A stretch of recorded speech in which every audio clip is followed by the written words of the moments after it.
Camarade président Vladimir Poutine, camarade président chef d'État africain, camarade chef de délégation, bonjour.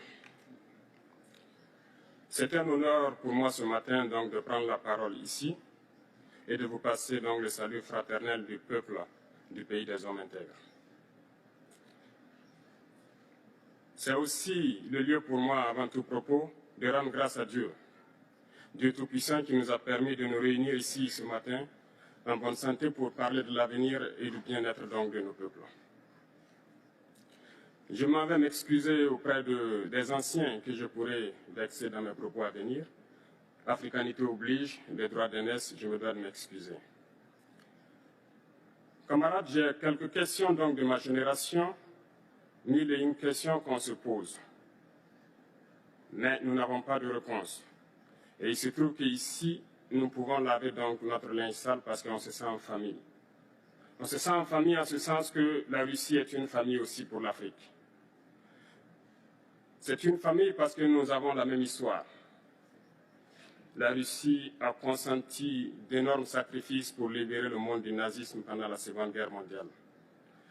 Les peuples africains, nos grands-pères, ont été déportés de force aussi pour aider l'Europe à se débarrasser du nazisme.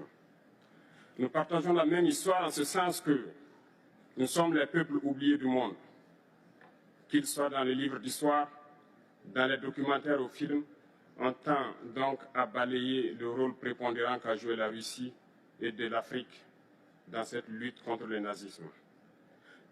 Nous sommes ensemble parce que, actuellement, nous sommes là pour parler de l'avenir de nos peuples,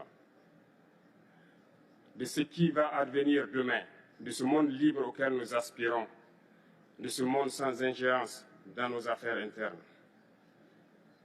Nous avons les mêmes perspectives et je souhaite que ce sommet soit l'occasion donc de pouvoir tisser de très bonnes relations en vue d'un meilleur avenir de nos peuples.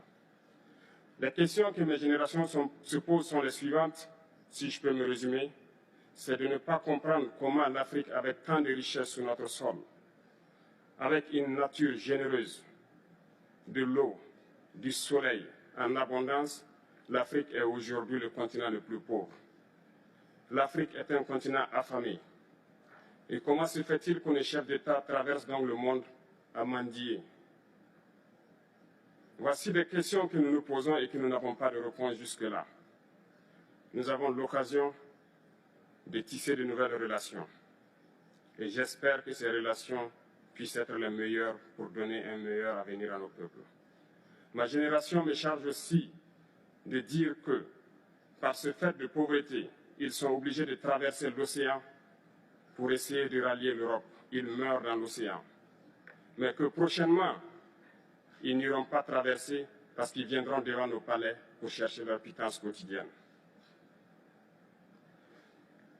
Pour ce qui concerne le Burkina Faso, aujourd'hui, nous sommes confrontés depuis plus de 8 ans à la forme de manifestation la plus barbare, la plus violente du néocolonialisme, de l'impérialisme. L'esclavage qu'on tend encore à nous imposer. Nos dévanciers nous ont bien appris une chose. L'esclave qui n'est pas capable d'assumer sa révolte ne mérite pas que l'on s'apitoie sur son sort. Nous ne nous apitoyons pas sur nos sorts, on ne demande pas que quelqu'un s'apitoie sur notre sort. Le peuple burkinabé a décidé de lutter contre l'île terroriste en mesure de relancer son développement. Dans cette lutte, des vaillants peuples, des vaillantes populations se sont engagées à prendre les armes face au terrorisme, ceux que nous avons affectueusement appelés les VDP, des volontaires. Nous sommes surpris de voir les impérialistes traiter ces VDP de milices et de tout type. C'est décevant, parce qu'en Europe, lorsque des peuples prennent les armes pour défendre leur patrie, on les traite de patriotes. Nos grands-pères ont été déportés pour sauver l'Europe. Ce n'était pas avec leur consentement, contre leur gré. Et bien au retour, on se rappelle bien qu'à Tiaroy, lorsqu'ils ont voulu revendiquer leurs droits élémentaires, ils ont été massacrés. Cela ne fait rien donc.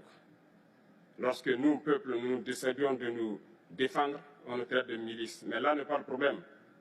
Ce qui est le problème, c'est de voir des chefs d'État africains qui n'apportent rien à ces peuples qui se battent, mais qui chantent la même chose que les impérialistes en nous traitant de milices, en nous traitant donc d'hommes qui ne respectent pas les droits de l'homme.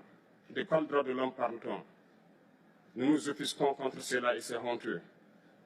Il faut que nous, chefs d'État africains, nous arrêtons de nous comporter donc en marionnettes qui dansent à chaque fois que les impérialistes tirent sur les ficelles.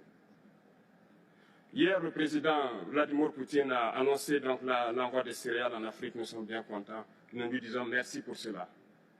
Mais aussi, c'est un message passé à nous, chefs d'État africains, parce qu'au prochain forum, nous ne devrons pas venir ici sans avoir assuré, pour ceux qui ne connaissent pas la guerre, l'autosuffisance alimentaire de nos peuples.